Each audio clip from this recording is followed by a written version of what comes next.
Урарское царство возникло в IX веке до нашей эры в результате объединения нескольких племен во главе с обладавшим неограниченной властью царем. После своего падения в результате нашествия скифских племен царство и его города, письменность, божества и памятники культуры оказались погребены под слоем песка и пыли. Возрождение этой страницы мировой истории связано с именем Бориса Петровского, который сыграл поистине неоценимую роль в развитии археологической и исторической науки о Древнем Востоке, считает доктор филологических наук, директор отдела мертвых языков и древних цивилизаций Института языкознания Национальной академии наук Азербайджана Ильгами Джафарсой. Академик Петровский. Академик Петровский принадлежит к числу наиболее выдающихся ученых в нашей новейшей истории. Он обладал необычайным даром как для проведения археологических работ, так и для чтения древней письменности. Окончательная расшифровка уральских надписей связана именно с именами Петровского и грузинского ученого Миликишвили. Петровский затем четверть века был директором Эрмитажа, провел грандиозную работу по расшифровке древних текстов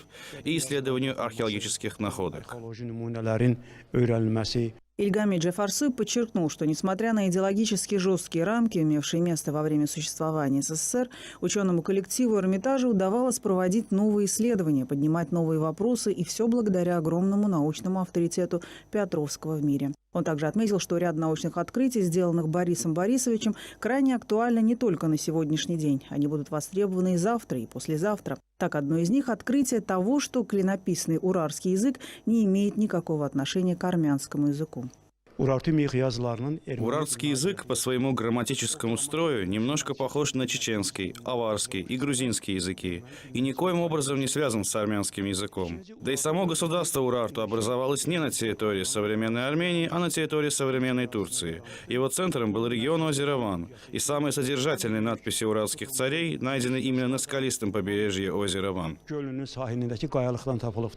Ученый подчеркнул, что несмотря на то, что мертвые языки как отдельную дисциплину начали изучать в Азербайджане 4 года назад, благодаря поддержке государства, были достигнуты значительные успехи в этой области. В заключение исследователь еще раз подчеркнул, что сегодня необходимо ориентироваться на таких ученых, как Петровский, Арбели, Миликишвили, Дьяконов, всегда стоявших на принципах служения науке и не вдававшихся в околонаучные спекуляции, которым привержены армянские научные деятели.